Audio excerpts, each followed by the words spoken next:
Hello students, मेरा नाम कुलदीप है और आप देख रहे हैं उड़ान institute for CSIR net JRF। तो स्टूडेंट्स, आज हम लोग इस वीडियो के थ्रू एक बहुत ही इंपॉर्टेंट टॉपिक को डिस्कस करेंगे। इसमें हम लोग सीखेंगे कि मेटाबॉलिज्म की क्या बेसिक्स हैं और मेटाबॉलिज्म में भी स्पेशली हम लोग किसको देखेंगे, कार्बोहाइड्रेट मेटाबॉलिज्म को। तो कार्बोहाइड्रेट मेटाबॉलिज्म क्या होती है, पहले तो हम लोग जानेंगे कि मेटाबॉलिज्म का बेसिक क्या है, क्या होता है, एनाबॉलिक प्रोसेस क्या होती है, कैटाबॉलिज्म प्रोसेस, ये आपको पहले से भी शायद पता होगा। इसके अलावा हम लोग थोड़ा सा और देखेंगे कि एम्फीबॉलिक प्रोसेस क्या होती है और क्या कोई एग्जांपल होते हैं एम्फीबॉलिक प्रोसेस के, उनको देखना है। फिर हम लोग स्टार्ट करेंगे रिस्पायरेशन, जिसमें हम लोग पढ़ेंगे glycolysis, Krebs cycle, pyruvate oxidation और इलेक्ट्रॉन ट्रांसपोर्ट सिस्टम। तो इन सब टॉपिक्स को हम लोग अपनी इन वीडियो सीरीज के थ्रू डिस्कस करने जा रहे हैं। ये वीडियो जो है बहुत ही ज़्यादा इंपॉर्टेंट है for CSIR net JRF students. इसके अलावा गेट में इससे क्वेश्चन हर साल आता ही आता है और आपका अभी DBT JRF का भी एग्जाम आने वाला है, तो वहाँ पर भी इससे रिलेटेड क्वेश्चन हर बार पूछे जाते हैं। इसके अलावा अगर नीट का कोई स्टूडेंट्स है तो उसके लिए तो ये वीडियो बहुत ही ज़्यादा इंपॉर्टेंट होने वाली है, बहुत ही ज़्यादा बेनिफिशियल होने वाली है, क्योंकि इससे रिलेटेड क्वेश्चन से बच्चे हमेशा कंफ्यूज रहते हैं। तो यहाँ पर सारी कंफ्यूजन दूर होगी। तो चलिए हम लोग वीडियो को स्टार्ट करते हैं। तो अब हम लोग देखेंगे कि क्या होता है मेटाबॉलिज्म। तो मेटाबॉलिज्म क्या है? मेटाबॉलिज्म एक ऐसी प्रोसेस है जिसमें हम लोग क्या पढ़ने वाले हैं। मेटाबॉलिज्म एक ऐसी प्रोसेस है जो हमारी बॉडी में कई तरह की बायोकेमिकल रिएक्शंस होती हैं। तो जितने तरह की भी बायोकेमिकल रिएक्शंस होती हैं, उन सारी बायोकेमिकल रिएक्शंस का सम अप जो है वो क्या है, मेटाबॉलिज्म में हम लोग उनको पढ़ेंगे। चलिए देखते हैं तो क्या होता है। तो जितनी भी बायोकेमिकल रिएक्शंस हो रही हैं, इन सारी बायोकेमिकल रिएक्शंस का सम अप क्या है, क्या कराया जाता है, मेटाबॉलिज्म। क्या हो रहा है बायोकेमिकल रिएक्शंस में? जैसे कि हम लोग देख सकते हैं कि हम लोग जब फूड इंटेक करते हैं तो उसमें क्या होता है, प्रोटीन होती है, कार्बोहाइड्रेट होता है, फैट होता है। तो ये जो बायोमॉलिक्यूल्स है ये डाइजेस्ट हो जाते हैं। डाइजेस्ट हो जा करके अपने काय में चेंज हो जाते हैं, अपने सिंपलेस्ट फॉर्म में चेंज हो जाते हैं, फिर बॉडी में एब्जॉर्ब हो जाते हैं। एब्जॉर्ब होकर के यही प्रोटीन, यही कार्बोहाइड्रेट, फिर से यही फैटी एसिड हम लोग बोल सकते हैं फैट, ये क्या करता है, बॉडी में बिल्डिंग ब्लॉक की तरह काम करता है और बिल्डिंग ब्लॉक की तरह काम करके बॉडी की ग्रोथ को रेगुलेट करता है, बॉडी को ग्रो कराता है, बॉडी में मसल्स को डेवलप कराता है, बोन को डेवलप कराता है। ठीक है। इसके अलावा क्या करता है, यही कार्बोहाइड्रेट जो हम लोग खा रहे हैं, इससे क्या मिलता है, हमको एनर्जी मिलती है, रिस्पायरेशन इसका हो जाता है, इससे एनर्जी मिल जाती है। इसके अलावा बॉडी में बहुत तरीके के नाइट्रोजनस बेसेस बनते हैं, DNA की सिंथेसिस होती है, कई तरह के प्रोटीन की सिंथेसिस होती है। और जब भी ये प्रोसेस चल रही है तो इसी के पहले बहुत सारा वेस्ट मटेरियल भी क्रिएट होता है, तो उसको भी एलिमिनेट कराना होता है। बॉडी के टेम्परेचर को एक कांस्टेंट वैल्यू पे मेंटेन रखना होता है, तो उसके लिए भी एनर्जी चाहिए। इवन सिर्फ एनर्जी नहीं चाहिए, हीट भी चाहिए।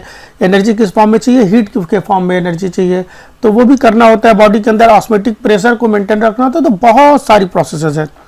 इन सारी प्रोसेसेस को मेंटेन रखने के लिए हम लोगों को क्या करना होता है, मेटाबॉलिज्म कराना होता है। तो मेटाबॉलिज्म में क्या होता है, बहुत सारी बायोकेमिकल प्रोसेसेस होती हैं और उन प्रोसेसेस के थ्रू हमको क्या मिलता है, उन प्रोसेस के थ्रू हम लोगों को एनर्जी मिलती है, ग्रोथ होता है, एलिमिनेशन ऑफ वेस्ट मटेरियल होता है, थर्मोरेगुलेशन होता है, ऑस्मोरेगुलेशन होता है और भी बहुत सारी प्रोसेसेस होती है। DNA की सिंथेसिस हो रही है, प्रोटीन की सिंथेसिस हो रही है, बहुत सारी प्रोसेसेस चल रही है बॉडी में, एक साथ चल रही हैं। तो ये सारी प्रोसेसेस का जो सम अप है क्या कहलाया जाता है, मेटाबॉलिज्म। अब अगर देखा जाए तो ये मेटाबॉलिक प्रोसेस जनरली दो तरह में डिवाइड कर सकते हैं। कुछ प्रोसेस जो होती है जिसमें कैटाबॉलिज्म चल रही है और कुछ प्रोसेस क्या हो रही है जिसमें एनाबॉलिज्म चल रही है। मान लेते हैं प्रोटीन खाया और वो डाइजेस्ट हो रहा है, तो प्रोटीन जो खाया है वो डाइजेस्ट हो रहा है, दैट इज प्रोटीन जो है वो चेंज हो रहा है किसमें, प्रोटीन चेंज हो रहा है अमाइनो एसिड्स में। तो प्रोटीन का अमाइनो एसिड में चेंज हो जाने जो हो रहा है, क्या हो रहा है, कैटाबॉलिज्म चल रहा है। यहाँ पर क्या हो रहा है, कट रहा है, टूट रहा है, कैटाबॉलिज्म चल रहा है। एट द सेम टाइम जब ये अमाइनो एसिड्स एब्जॉर्ब हो जाती है, बॉडी में भी कुछ नई अमाइनो एसिड्स बनती है और वो मिलकर के क्या करती हैं, यही अमाइनो एसिड्स मिलकर के क्या करती हैं, बॉडी के अंदर जो स्ट्रक्चरल प्रोटीन है उनको बनाती हैं। बॉडी के अंदर जो स्ट्रक्चरल प्रोटीन है उनको बना रही हैं और हम लोग यहाँ पर बोल सकते हैं यहाँ पर क्या चल रहा है, एनाबॉलिज्म चल रही है। तो हम लोग बोल सकते हैं कि कैटाबॉलिज्म और एनाबॉलिज्म को मिलकर के क्या कराते हैं, मेटाबॉलिज्म को रेगुलेट करते हैं। तो अगर हम लोग देखें तो सिंपल से कॉम्प्लेक्स बन जाना, सिंपल से कॉम्प्लेक्स बन जाने की प्रोसेस को हम लोग क्या कहते हैं, एनाबॉलिज्म कहते हैं। अब दूसरा पॉइंट अगर हम लोग देखें तो यहाँ पे दूसरा पॉइंट क्या बनता है कि एनाबॉलिज्म क्या है, एक तरह की बायोसिंथेसिस है। तो कुछ उसमें रटने लायक तो है नहीं, मैंने बोल दिया एनाबॉलिज्म में क्या है, सिंपल से कुछ कॉम्प्लेक्स बन रहा है, तो बन रहा है that is it is a biosynthetic process. Biosynthetic process होती है और इसमें क्या चाहिए, एनर्जी चाहिए, that is it is a endothermic process. Endothermic मतलब हम लोग इसको बोल सकते हैं इंडरगोनिक प्रोसेस, जहां पर एनर्जी चाहिए हमको, इसको काम कराने के लिए, एनाबॉलिक प्रोसेसेस कराने के लिए एनर्जी चाहिए। और एनर्जी किस फॉर्म में चाहिए, एनर्जी चाहिए NADPH के फॉर्म में। तो ये एक इंपॉर्टेंट बात आ जाती है कि एनर्जी हमें किस फॉर्म में चाहिए, एनर्जी हमको NADPH के फॉर्म में चाहिए। तो ये बड़ा इंपॉर्टेंट पॉइंट है, ये याद रखना है। यहाँ पर NADH के फॉर्म में एनर्जी नहीं लगती है, बल्कि NADPH के फॉर्म में एनर्जी लगती है। ठीक है, तो हम लोग देखते हैं कि कैटाबॉलिज्म क्या चल रहा है। तो कैटाबॉलिज्म में क्या हो रहा है, कॉम्प्लेक्स और सिंपल ऑलरेडी इसको डिस्कस कर चुके हैं। और यहाँ पर कुछ डिग्रेडेशन होता है, हमने बताया ना, प्रोटीन खाया तो प्रोटीन डाइजेस्ट हो गया अमाइनो एसिड्स में, हमने स्टार्च लिया, हमने रोटी खाया, चावल लिया, तो वो काय में चेंज हो गया, ग्लूकोज में। तो इसमें कुछ डिग्रेडेशन हो रहा होता है, इसमें बॉन्ड्स टूट रहे होते हैं। तो जब बॉन्ड्स ब्रेक हो रहे थे तो उस समय प्रोसेस में क्या होता है, एनर्जी रिलीज होती है। हालांकि एनर्जी यूज भी होती है, हमने थर्मोडायनेमिक्स जो है उसमें डिस्कस किया, एनर्जी यूज भी हो रही है, रिलीज भी हो रही है। तो फिर रिलीज क्यों बोला गया, क्योंकि हम लोग बोल सकते हैं कि यहाँ पर डिसोसिएशन एनर्जी जो है वो ज्यादा है इन कंपैरिजन टू एसोसिएशन। ठीक है, तो डिसोसिएशन बॉन्ड के टूटने पे ज्यादा एनर्जी यहाँ पर हम लोग बोल सकते हैं कि रिलीज हो रही है। बॉन्ड को तोड़ने में जो एनर्जी लग रही है वो कम लग रही है, बॉन्ड को टूटने पे एनर्जी ज्यादा निकल रही है। तो हम लोग इसके लिए उसको समअप क्या बोलते हैं, एक तरह से एक्सोथर्मिक प्रोसेस हो गई। तीसरा इसमें एक और बड़ा इंपॉर्टेंट पॉइंट है कि जैसे कि हम लोगों ने एनाबॉलिज्म में देखा कि यहाँ पर NADPH यूज होता है, एनर्जी प्रोवाइड कराता है NADPH, वैसे यहाँ पर एनर्जी जो होती है रिलीज हो रही है ना, तो रिलीज किस फॉर्म में हो रही है, NADH के फॉर्म में। अभी इसका बहुत अच्छा सा एग्जांपल हम लोग पढ़ेंगे, पूरा कार्बोहाइड्रेट मेटाबॉलिज्म, पूरा अच्छे से हम लोग इस चीज को सीखने वाले हैं कि कार्बोहाइड्रेट मेटाबॉलिज्म में क्या होती है। अब इन्हीं दोनों के पैरेलल क्या चलने वाला है, इन्हीं दोनों के पैरेलल चलने वाला है आपका एम्फीबॉलिक प्रोसेस। ठीक है, तो एम्फीबॉलिक प्रोसेस क्या होती है, एम्फीबॉलिक प्रोसेस में, ठीक है जरा रफ कर लेता हूं इसको हम लोग। तो एम्फीबॉलिक प्रोसेस में क्या होने वाला है, एम्फीबॉलिक प्रोसेस में कैटाबॉलिज्म और एनाबॉलिज्म दोनों साथ साथ चल रहा होता है। तो देखते क्या होता है एम्फीबॉलिक प्रोसेस, तो बहुत इंपॉर्टेंट बात हो गई। एम्फीबॉलिक प्रोसेस में क्या हो रहा है कि यहाँ पर कैटाबॉलिज्म और एनाबॉलिज्म दोनों साथ साथ चल रहा है, तो ये बड़ी इंपॉर्टेंट बात हो गई। ठीक है, देखते हैं यहाँ पर कैसे होता है। तो कैटाबॉलिज्म और एनाबॉलिज्म दोनों कैसे होता है कि एग्जांपल दिया गया है TCA। अच्छा, आप लोग, मैं TCA के एग्जांपल के थ्रू समझाता हूँ कि देखिए यहाँ पर कैसे एम्फीबॉलिज्म चल रही है। अब आप लोगों को क्या करना है कि TCA के अलावा और भी एग्जाम्पल बताना, एग्जैक्टली स्टेप बताना कहाँ पर एम्फीबॉलिज्म चल रहा है, और एक दो एग्जाम्पल कमेंट बॉक्स में कमेंट करके बतलाइएगा। ठीक है, तो चलिए देखते हैं हम लोग इसमें कैसे क्या होता है। तो TCA साइकिल में अगर हम लोग देखते हैं तो सबसे पहले क्या होता है कि ग्लाइकोलिसिस होती है, और ग्लाइकोलिसिस में लास्ट में क्या मिलता है, पायरुविक एसिड। तो दो पायरुवेट मिलते हैं और पायरुवेट वो कहाँ कर जाते हैं, मूव कर जाते हैं माइटोकॉन्ड्रियल मैट्रिक्स में। माइटोकॉन्ड्रियल मैट्रिक्स में क्या होता है, यही जो पायरुविक एसिड है, ये पायरुविक एसिड चेंज हो जाता है एसिटिल कोएंजाइम A में। तो बहुत ही इंपॉर्टेंट बात है, एसिटिल कोएंजाइम A में।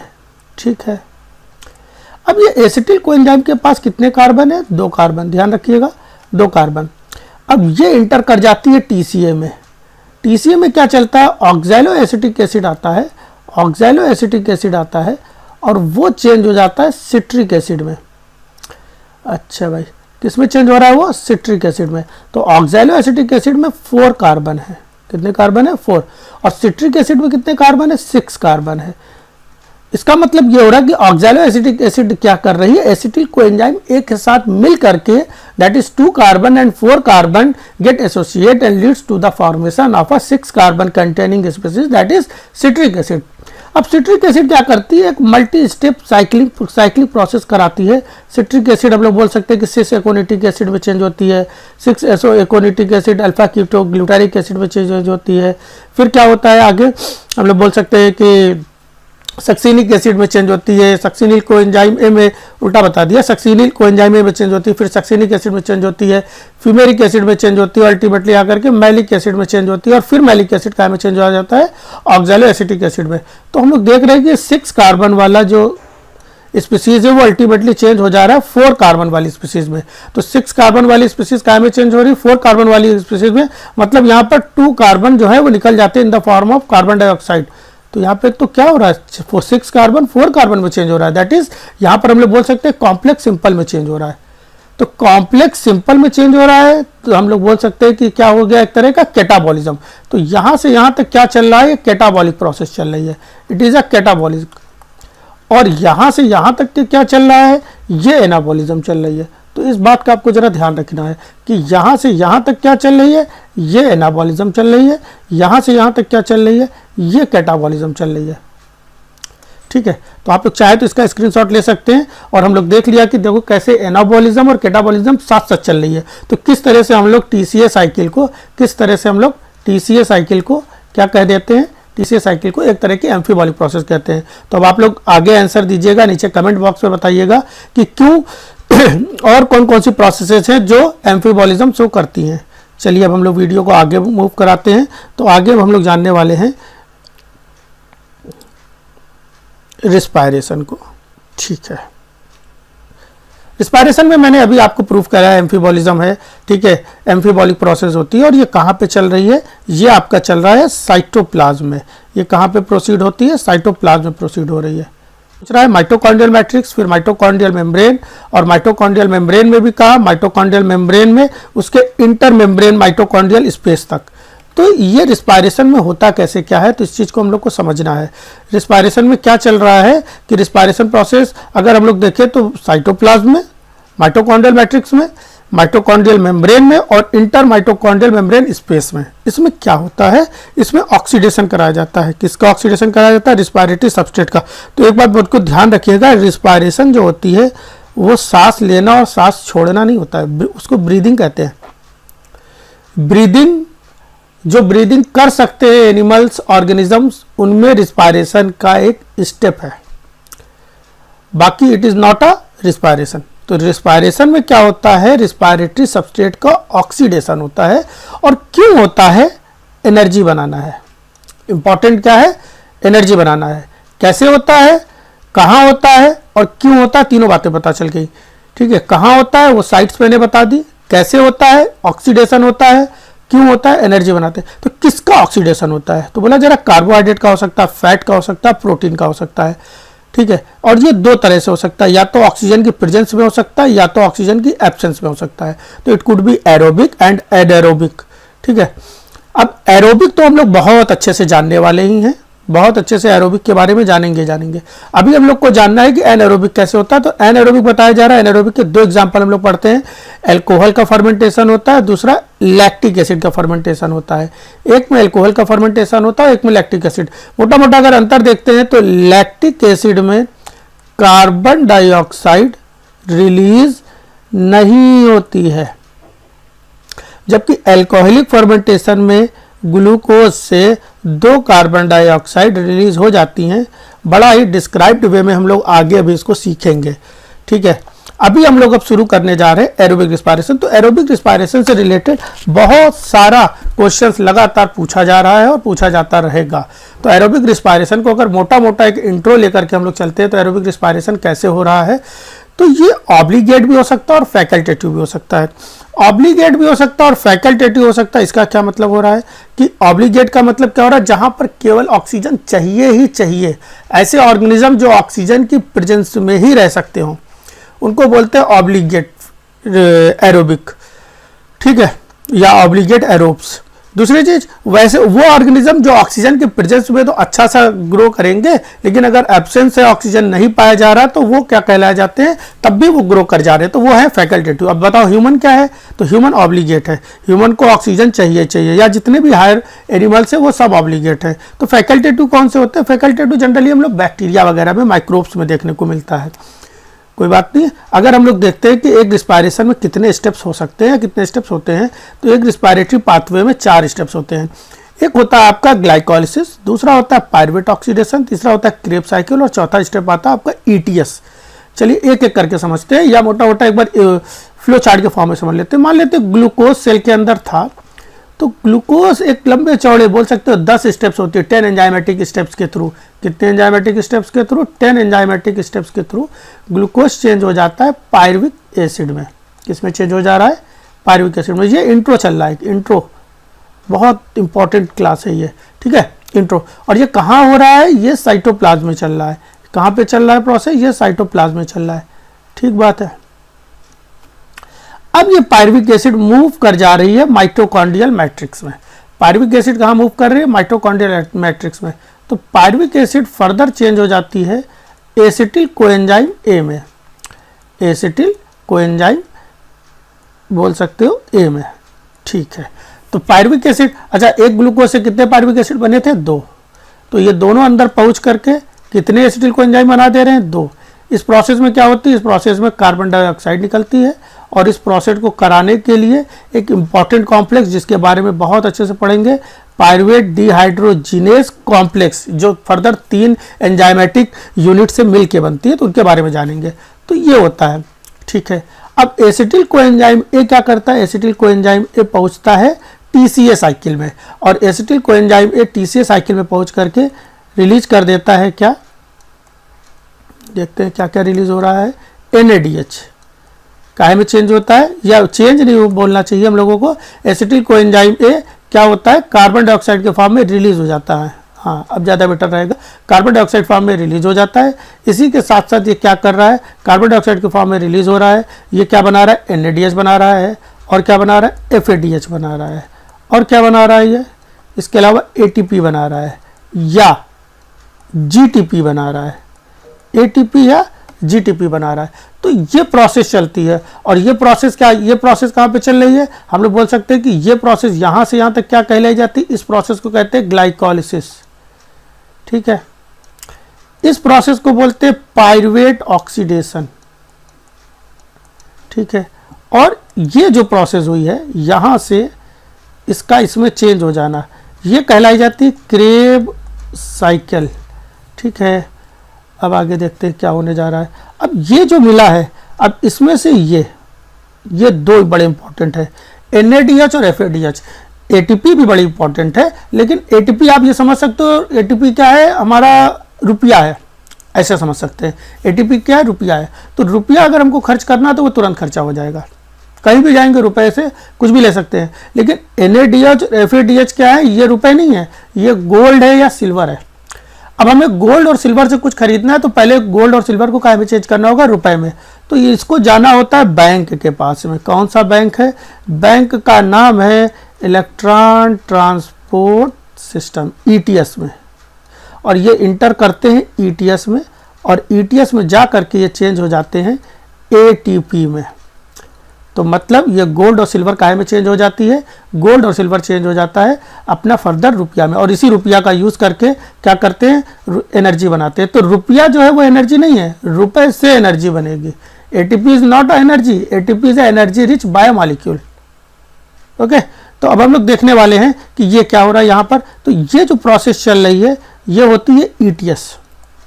ठीक है, जरा लोकेशन एक बार समझ लेते हैं। तो ये प्रोसेस चल रही है माइटोकॉन्ड्रियल मैट्रिक्स में। कहाँ चल रही है? माइटोकॉन्ड्रियल मैट्रिक्स में। ये प्रोसेस कहाँ चल रही है? ये भी चल रही है माइटोकॉन्ड्रियल मैट्रिक्स में। लेकिन ये प्रोसेस कहाँ चल रही है? तो ये चल रही है इनर माइटोकॉन्ड्रियल मेम्ब्रेन में। कहाँ पे चल रही है? माइटोकॉन्ड्रियल मेम्ब्रेन में। और कहाँ पे चल रही है? माइटोकॉन्ड्रियल मेम्ब्रेन स्पेस में, माइटोकॉन्ड्रियल मेम्ब्रेन स्पेस में। तो आप लोग इसका स्क्रीनशॉट ले लीजिए और साथ साथ नोट्स बनाते चलिए। इसके अलावा अगर आपकी इसको PDF चाहिए तो आप हमारे टेलीग्राम ग्रुप में ज्वाइन कर लीजिए, मैं इसकी PDF वहाँ पे डाल दूंगा, तो आपको ये जो PDF मिल जाएगी वहाँ पर। इसके अलावा जो मैं एडिशनल बता रहा हूँ वो आप वहाँ पर नोट्स बनाते चलिएगा।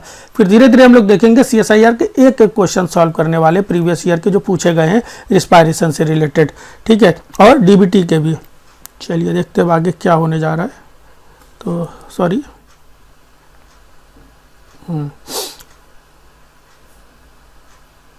तो देखिए कुछ बताया गया यहाँ पर। क्या बताया जा रहा है? Major pathway of glucose utilization. तो ग्लूकोज को यूटिलाइज करने का क्या क्या पाथवे है? तो ग्लूकोज को यूटिलाइज हम लोग कैसे कर सकते हैं? ग्लूकोज को हम लोग ग्लाइकोजन में चेंज कर सकते हैं। क्या कर सकते हैं? ग्लाइकोजन में चेंज कर सकते हैं, स्टार्च बना सकते हैं।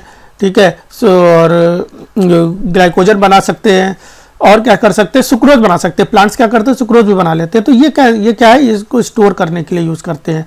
ठीक है, अब आप लोग खुद सोच सकते हो क्या कैसी प्रोसेस हो सकती है? ये एनाबॉलिक प्रोसेस हो सकती है। दूसरा क्या कर सकते हैं? ग्लूकोज को ऑक्सीडाइज कर सकते हैं, पायरुवेट में चेंज कर सकते हैं, अभी हमने ऊपर बताया है। इसके अलावा ग्लूकोज को राइबोज 5 फॉस्फेट में चेंज कर सकते हैं। राइबोज 5 फॉस्फेट क्या कर सकता है? राइबोज 5 फॉस्फेट क्या कर सकता है? हम लोगों में जब बोल सकते हो DNA की सिंथेसिस, न्यूक्लिक एसिड की सिंथेसिस होती है तब राइबोज चाहिए, तो वहाँ पर यूज़ हो सकता है। इसके अलावा और भी बहुत सारा प्रोसेस है, तो जब हम लोग PPP पढ़ेंगे, पेंटोज फॉस्फेट शंट पढ़ेंगे या पाथवे पढ़ेंगे तो वहाँ पर देखेंगे। इसके अलावा ग्लूकोज का हम लोग यूज कर सकते हैं एक्स्ट्रा सेलुलर मैट्रिक्स या सेल वॉल बनाने में, पॉलीसेकेराइड बनाने में। तो ग्लूकोज कई सारी चीज़ों में यूज कर रहा है। अच्छा, ये भी क्या हो सकती है, ये भी एनाबॉलिक प्रोसेस हो सकती है, ये भी एनाबॉलिक प्रोसेस हो सकती है, ये कैसे हो सकती है, कैटाबॉलिक प्रोसेस हो सकती है। तो ये सारे स्टेप्स हैं ग्लूकोज को यूज करने के लिए। ठीक है, देखते हैं। अब हम लोग आ जाते हैं, पहला टॉपिक क्या है, ग्लाइकोलिसिस क्या होती है। तो ग्लाइकोलिसिस जो होती है वो टर्म आया है, ग्लाइकोलिसिस टर्म कहाँ से आया है, ग्लाइकोलिसिस टर्म एक आया है ग्रीक लैंग्वेज से, जिसका मतलब होता है स्वीट या शुगर। ग्लाइकिस का मतलब होता है स्वीट या शुगर, और लिसिस का मतलब आपको पता है स्प्लिटिंग। तो शुगर को तोड़ने की प्रोसेस को क्या कहते हैं, ग्लाइकोलिसिस कहते हैं। इसके अलावा हम लोग देख सकते हैं कि यह इसमें क्या होता है, डिग्रेडेशन होता है ग्लूकोज का मॉलिक्यूल का, और कई सारे जाइमेटिक स्टेप्स एक सीरीज में होते हैं। यहाँ पर क्या किया जाता है, जाइमेटिक स्टेप्स, कई सारे जाइमेटिक स्टेप्स होते हैं, एक सीरीज में प्रोसीड किए जाते हैं, और अल्टीमेटली हम लोग को क्या मिलता है, हम लोगों को तो 2 मॉलिक्यूल मिल जाते हैं, 3 कार्बन कंटेनिंग कंपाउंड, जिसका नाम है पायरुविक एसिड। ठीक है, आगे देखते हैं। तो यहाँ पर कुछ साइंटिस्ट के नाम दिए गए, आपने पढ़ा होगा, इम्बेडेन मेयरहाफ का नाम दिया गया हुआ, पेरनस भैया छुट्टी पे है, वो तो नहीं है सर। इसके अलावा ये चैल्पिन दिए गए हुए हैं, एनोरोबिक रिस्पायरेशन, या रहने दीजिए, आप बताइए इन्होंने क्या किया। बाकी ईएमपी पाथवे में तो इनका नाम हम लोग पढ़ते ही हैं। ये जो चैल्पिन है, इन्होंने क्या किया ये बताइएगा आप लोग कमेंट में। चलिए अब देखते हैं, ग्लाइकोलिसिस के बारे में जानते हैं अब हम लोग भाई, बड़ी इंपॉर्टेंट बात है। इसको ईएमपी पाथवे कहते हैं। तो एक बहुत इंपॉर्टेंट बात है कि आपको अल्टरनेट नाम पता होना चाहिए। ग्लाइकोलिसिस को ईएमपी पाथवे भी कहते हैं, इम्बेडेन मेयरहाफ पेरनस पाथवे भी कहते हैं, और ये साइटोप्लाज्म में होती है, पीछे समझ चुके हैं हम लोग। ये क्या होती है, ये एरोबिक प्रोसेस होती है, और ये बड़ी इंपॉर्टेंट पॉइंट है, ये पॉइंट बहुत ही इंपॉर्टेंट है। ये देखिए मैं हाईलाइट कर रहा हूँ इस पॉइंट को। तो ये क्या होती है, ये कॉमन प्रोसेस है जो एरोबिक में भी होगी, एनाएरोबिक में होगी। मतलब ग्लाइकोलिसिस तक हम लोग ये नहीं कह सकते कि प्रोसेस जो है वो आगे एरोबिक रिस्पायरेशन को कंप्लीट कराएगी या एनाएरोबिकली जा रही है, क्योंकि ये दोनों में सेम रहेगी। इवन हम लोग ये बोल सकते हैं कि ग्लाइकोलिसिस में ऑक्सीजन की जरूरत होती ही नहीं है। तो ऑक्सीजन की जरूरत कब पड़ती है, ऑक्सीजन की जरूरत आगे के स्टेप से पड़ती है। और ग्लाइकोलिसिस में हम लोग बोल सकते हैं कि बाईपास हो जाता है, कि वो एनारोबिक रिस्पायरेशन करने वाला है, या बोल सकते हो कि ग्लूकोज में फर्मेंटेशन होने वाला है, या यहाँ पर लैक्टिक एसिड बनने वाली है, या अल्कोहल बनने वाला है, या आगे जाकर के ये पायरुविक एसिड बनाने वाला है। तो यहाँ पर ये चीजें क्लियर हो जाती हैं। यहाँ पे मॉलिक्यूलर ऑक्सीजन पार्टिसिपेट नहीं करती। तो ये 2 पॉइंट से बहुत क्वेश्चन बनते हैं। तो ये 2 पॉइंट बहुत इंपॉर्टेंट है, आपको याद रखना है। यहाँ पर एक ग्लूकोज मॉलिक्यूल क्या करता है, 2 पायरुवेट में चेंज हो जाता है। 1 glucose molecule gate convert into 2 pyruvate, और इसमें क्या होता है, 10 एंजाइमेटिक स्टेप्स होती है। तो कितने एंजाइमेटिक स्टेप्स होती है, 10 एंजाइमेटिक स्टेप्स। अब अगर हम लोग सोचे तो इन 10 एंजाइमेटिक स्टेप्स को फर्दर डिवाइड कर सकते हैं 5 और 5 में।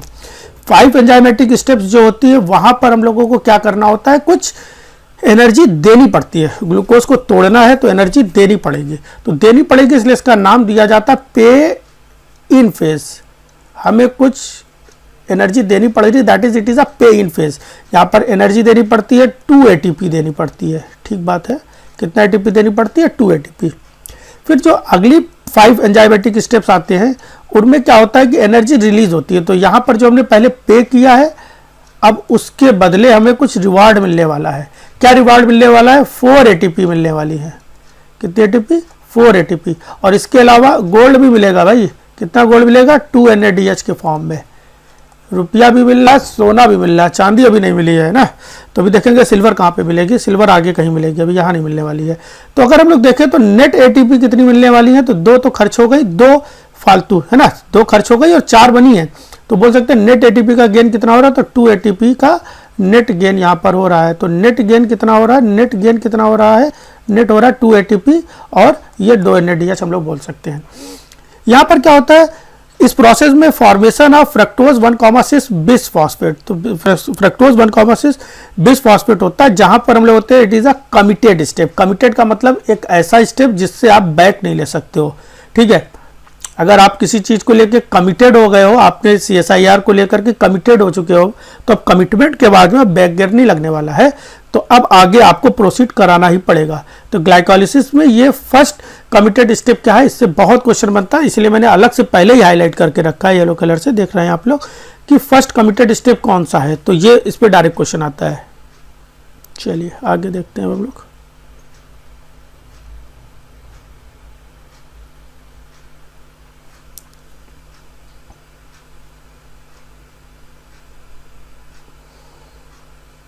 हाँ, अब देखते हैं जो pyruvate, fate of pyruvate formed in glycolysis. तो ग्लाइकोलिसिस में जो पायरुवेट बन रहा है वो क्या क्या कर सकता है। तो ग्लूकोज से क्या बनता है, पायरुवेट बनता है, ठीक है। और ये पायरुवेट क्या कर सकता है, 2 लैक्टिक एसिड बना सकता है या 2 इथेनॉल प्लस कार्बन डाइऑक्साइड। ये चीज़ हम लोगों ने पहले भी देख रखी है। अच्छा, किस कंडीशन में लैक्टिक एसिड बनेगी, तो भाई लैक्टिक एसिड कब बनेगी, जब एनारोबिक रिस्पायरेशन होगा, जब एनारोबिक कंडीशन होगी, मतलब ऑक्सीजन नहीं है। दूसरी अगर हम लोग बात करते हैं इथेनॉल कब बनेगी, तो इथेनॉल बनता है जब ऑक्सीजन बहुत कम हो या ना हो, मतलब दोनों में सेम ही है, बस डिपेंड करता है, कंडीशन अलग हो गई है। कंडीशन क्या अलग हो गई है कि ये कहाँ पर बनता है, ये ऑर्गेनिज्म है ईस्ट, वहाँ पे बन रहा है। लेकिन लैक्टेट कहाँ पे बन रही है, लैक्टेट बन रहा है जब हम लोग विग्रस एक्सरसाइज करते हैं। तो ये तो छोटी मोटी बातें तो आप लोग हाई स्कूल इंटर में भी पढ़ रहे हो, है ना। जब हम लोग तेजी से एक्सरसाइज कर रहे होते हैं तो वहाँ पे लैक्टिक एसिड बनने लगती है। फिर लैक्टिक एसिड जब ज़्यादा हो जाती है और हम लोग को फर्दर एक्सरसाइज रोक देते हैं, ऑक्सीजन की सप्लाई फिर से एडिक्वेट हो जाती है, तो हम लोग बोल सकते हैं कि लैक्टेट कहाँ मूव कर जाता है, लिवर में, और लिवर में जा करके फिर से वो काय में चेंज हो जाता है, ग्लूकोज में। तो वो सब आगे भी सीखेंगे। अभी हम लोग को जानना है इसका फेट होता क्या है, पायरुवेट का फेट क्या है। तो पायरुवेट 2 काम तो ये कर ही सकती है। ये कब कर सकती है, जब ऑक्सीजन ना हो, जब ऑक्सीजन ना हो तब ये काम कर सकती है। इसके अलावा और क्या काम कर सकती है, तो इसके अलावा एक काम और कर सकती है कि ये एसिटिल कोएंजाइम ए में चेंज हो सकती है। और एसिटिल कोएंजाइम ए क्या कर सकता है, 4 कार्बन डाइऑक्साइड रिलीज करके, मतलब दो एसिटिल कोएंजाइम है, 4 कार्बन डाइऑक्साइड रिलीज करके क्या कर सकते हैं, खूब ढेर सारा NADH और FADH वगैरह बना सकते हैं। इससे अल्टीमेटली हम लोगों को ATP मिलने वाली है। अल्टीमेटली क्या मिलने वाला है, अल्टीमेटली गोल हमारा यही है कि ATP मिल जाए। ये कहाँ पे होता है, ये एनिमल्स में होता है, प्लांट्स में होता है, बहुत सारे माइक्रोबियल सेल्स में होता है। लेकिन कंडीशन ये है कि यहाँ पर ऑक्सीजन चाहिए ही चाहिए, ठीक है। आगे देखते हैं हम लोग।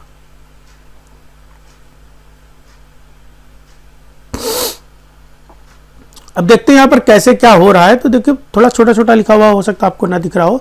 तो देखते हैं ग्लूकोज जो होता है वो ग्लूकोज 6 फास्फेट में चेंज हो जाता है। तो ओवरऑल ये जो शुरू के 5 स्टेप दिए गए हैं ये पे इन फेज हैं।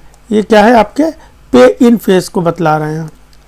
ध्यान देना है, यहाँ पर एक स्टेप यहाँ पर है जहाँ पर ATP और यहाँ पर ATP। तो भाई ध्यान ये देना है कि क्वेश्चन कहाँ से आने वाला है। तो CSIR में क्वेश्चन कहाँ आने वाला है कि कहाँ पर ATP यूज होती है, ठीक है, कहाँ पर ATP रिलीज होती है, कहाँ पर NADH रिलीज होता है, कौन सा स्टेप कमिटेड स्टेप है और कौन सा स्टेप कमिटेड नहीं है, ठीक है, कौन सा स्टेप रिवर्सिबल है, कौन सा स्टेप इरिवर्सिबल है, ठीक है। तो अभी इसको हम लोग अलग अलग सेपरेट फॉर्म में समझते हैं। तो एक तो ये हो गया आपका पे इन, और ये जो 10 स्टेप आने वाले हैं ये आपके क्या होने वाले हैं, ये हो गया आपका पे ऑफ फेज, ठीक है। तो एक पे इन फेज हो गया, दूसरा पे ऑफ फेज हो गया। देखते हैं कैसे क्या होता है, अभी इनको हम लोग अलग करके पढ़ते हैं। चलिए देखते हैं। तो पहले देखने वाले हैं कि कैसे क्या हो रहा है। देखो ग्लूकोज जो है वो ग्लूकोज ने ATP लिया, तो ATP से अब देखो यहाँ पर कितने थे, ट्राईफॉस्फेट, कितने बच गए, बाईफॉस्फेट। बोल सकते हैं कि एक फॉस्फेट गया, कहाँ पर आया, ग्लूकोज के 6 कार्बन पे, इसलिए बोला गया रहा ग्लूकोज 6 फॉस्फेट। साइड में स्ट्रक्चर वगैरह दिया गया है, ठीक है, वहाँ से हम लोग देख सकते हैं ग्लूकोज है और ये ग्लूकोज 6 फॉस्फेट हो चुका है, ठीक है। यहाँ पर ग्लूकोज कैसा एंजाइम है, ग्लूकोज है, सॉरी ग्लूकोज कैसा शुगर है, ग्लूकोज शुगर है। तो शुगर है तो ये कैसा शुगर है, 6 कार्बन वाला, इसलिए यहाँ पर एंजाइम कौन सा यूज होने वाला है, हेक्सोकाइनेस। कुछ भी नहीं रटना है, 6 कार्बन वाले कार्बोहाइड्रेट यूनिट को कोई ऐसा एंजाइम जो फास्फोराइलेट करे, तो फास्फोराइलेट करने वाले एंजाइम को हम लोग क्या कहते हैं, काइनेस। चूंकि 6 कार्बन वाला है इसलिए हेक्सोकाइनेस। हेक्सोकाइनेस क्या करता है, ग्लूकोज को ग्लूकोज 6 फॉस्फेट में चेंज कर देता है, ठीक है। अब ये ग्लूकोज 6 फॉस्फेट फर्दर चेंज हो जाता है फ्रक्टोज 6 फॉस्फेट में। तो ग्लूकोज 6 फॉस्फेट काहे में चेंज हो रहा है, फ्रक्टोज 6 फॉस्फेट में। अब आप ये सोचो कि ग्लूकोज और फ्रक्टोज दोनों आपस में क्या हैं, दोनों आपस में आइसोमर हैं। तो यहाँ पे कौन सा एंजाइम चाहिए, आइसोमरेज एंजाइम चाहिए। किसका आइसोमरेज चाहिए, जो 6 कार्बन वाला फास्फोराइलेटेड शुगर बनी है उसका आइसोमरेज। तो कौन सा एंजाइम चाहिए, तो एंजाइम चाहिए फास्फोहेक्सो आइसोमरेज। कुछ भी एंजाइम रटने का काम नहीं है मेरे हिसाब से। आपको आइसोमर जीवन में नाम सुन रखे हो, काइनेज नाम सुन रखा है, उससे बात सॉल्व हो रही है यहाँ पर। अब देखिए जो फर्स्ट कमिटेड स्टेप होने वाला है वो ध्यान देते हैं। अब फ्रक्टोज 6 फॉस्फेट जो है वो काय में चेंज हो रहा है, ATP की प्रेजेंस में ठीक है, एटीपी के प्रेजेंस पे फ्रक्टोज 1,6 बिस फॉस्फेट, मतलब अब 2 जगह फॉस्फेट आने वाला है, तो फ्रक्टोज 1,6 बिस फॉस्फेट में ये चेंज होने वाला है। तो देखिए 1 ये पहला कार्बन है, ध्यान रखिएगा, और ये 6th कार्बन है, ये 6th कार्बन है, ठीक है, तो ये पहला वाला कार्बन है, ठीक है, तो ये फर्स्ट कार्बन हो गया और ये 6th कार्बन हो गया। तो ये आपका फर्स्ट कार्बन है और ये आपका क्या है, 6th कार्बन है। फर्स्ट कार्बन पे आपको फॉस्फेट दिखा, 6th कार्बन पे आपको फॉस्फेट दिख गया, ठीक है, तो 1,6 फॉस्फेट में ये चेंज कर रहा है। अब आपको खुद सोचना है कि यहाँ पर कौन आ रहा है, फास्फोराइलेट कर रहा है, तो फास्फोराइलेट करने के लिए कौन सा एंजाइम चाहिए, देखिए कौन सा चाहिए, काइनेज।